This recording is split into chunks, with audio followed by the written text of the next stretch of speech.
So Justin, you were part of that Renmore period from the late 80s through to kind of the second half of the 90s. It was a period of great growth for the club. I'd love to get your overview and memories of that period and what are the key moments that you remember from then.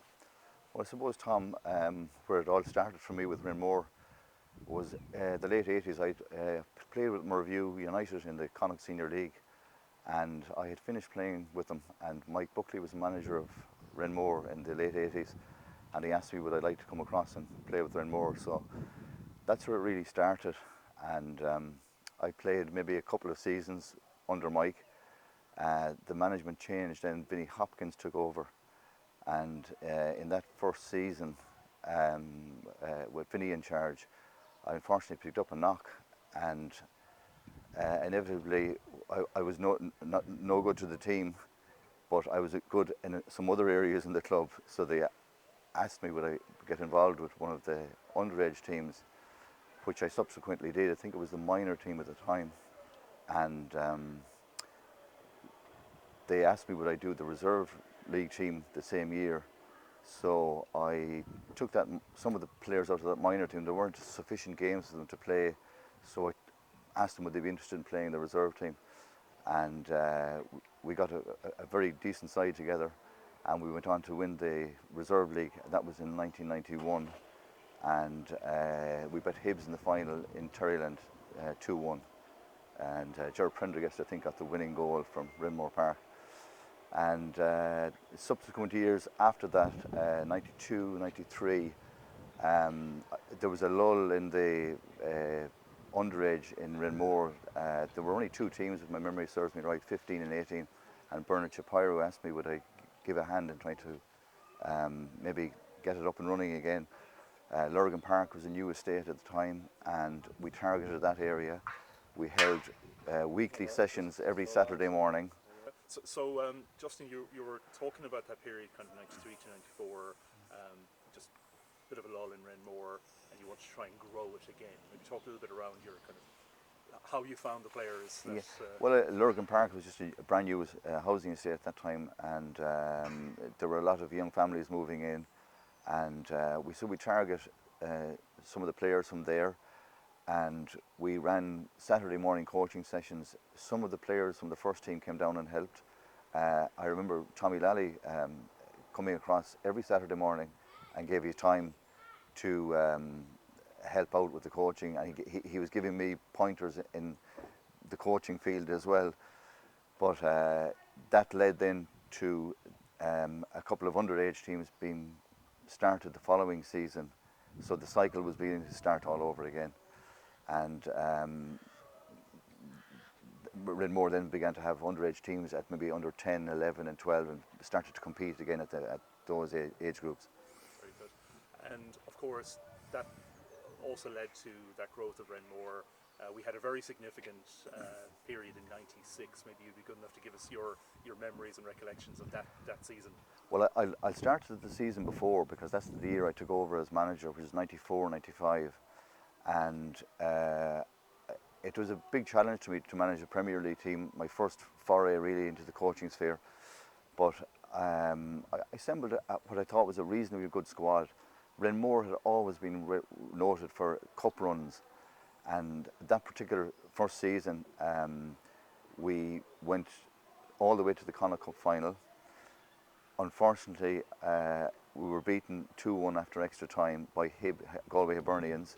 They also won the league and pipped us into second place, and we went to the last 16 of the FAI Junior Cup. Should have won in Dublin against a team called Kilmore United, lost 2-1 after extra time, but we did win the area final of the FAI Junior Cup. There was a trophy in place for winners of the area final of the FAI Junior Cup, and that subsequently led us to what probably was most of the players will remember from the time, a trip to Budapest, where we played in a tournament. The Star newspaper at that time used to have great coverage on a Tuesday of all junior soccer all over the country, and we were selected as a club to represent Ireland. So we travelled to Budapest in July of that year with 3 guest players, my own brother Ollie, Mark Herrick and Johnny Farrer from Galway United, and we won the tournament in Budapest, and it was a great bonding experience. That then led into '96, and I had learned my lessons from the previous year. The first 5 games in the junior season were played over the first 2 weeks of the season. Sunday, Thursday, Sunday, Thursday, Sunday. And I thought, if we can get 15 maximum points, we have a third of our season practically in the bag. And that's exactly what we did. We continued to keep on winning. We were knocked out of the cups, but the secret now was to get the consistency in the league. We got to a point, I think it was probably around February of '96, where we were 15 points clear and nobody was near us, but they all had games in hand. So it came down to the last couple of games. There were probably 2 or 3 points separating ourselves and Hibs again. And the second last match was against Crescent United. All we needed was a point to win the league. They came to visit us here in Renmore, and with a minute to go, Ollie Keogh scored a screamer of a free kick. We lost the game 1-0. But later that afternoon, word came from the far side of town that Hibs had drawn a match with Old Ground, who were a team based over in Shantala, and that meant the final game the following weekend, it was all to play for. We needed a point, they needed to win. And the game itself, I've never in all my life seen as many people at a game in Renmore. The avenue, Renmore Avenue, was flooded with cars. The pitch was completely surrounded. The interest was that keen. And Hibs went into a 2-0 lead, and I thought it was gone. But I knew there was a resilience in the squad, and they wouldn't let it go that lightly. We practiced set pieces all that year. Noel Graney came up with the first goal to bring us a goal back. He was my vice captain, and it was left to the captain, John Welch, with about a minute to go to score the equalising goal. And then we were tortured with 9 minutes of injury time by referee Pat Barry. No disrespect to Pat, but I think there was huge elation when the final whistle blew and Renmore captured their first Premier League title.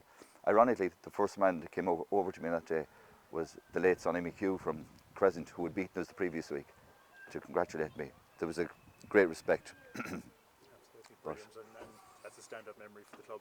I mean, is there anything in particular that stands out to you as kind of a favourite memory or a moment that you look back on and go, I'm so proud of that moment? I think winning the Premier League for me as a coach or a manager, and for Renmore having shook off that bridesmaids tag that they had for so long. And one funny story, the joke around town was that the only thing they can win in Renmore is the tidy towns.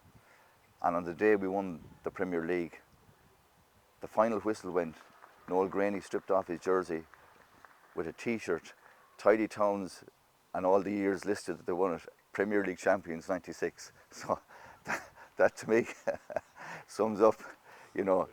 But we had a great bond. There was a great spirit in the team, and you know, that season actually, because we had gone so far ahead, I had to organise friendlies for the team, and we went down to Athlone Town and played at Athlone Town, and only in the last minute, the game finished 5-3, but it was 3-3 with a couple of minutes to go. Tony Mannion was managing Athlone Town, and he was seriously impressed with the squad we had, and that'll just tell you the calibre of players we had, you know. Fantastic, very good.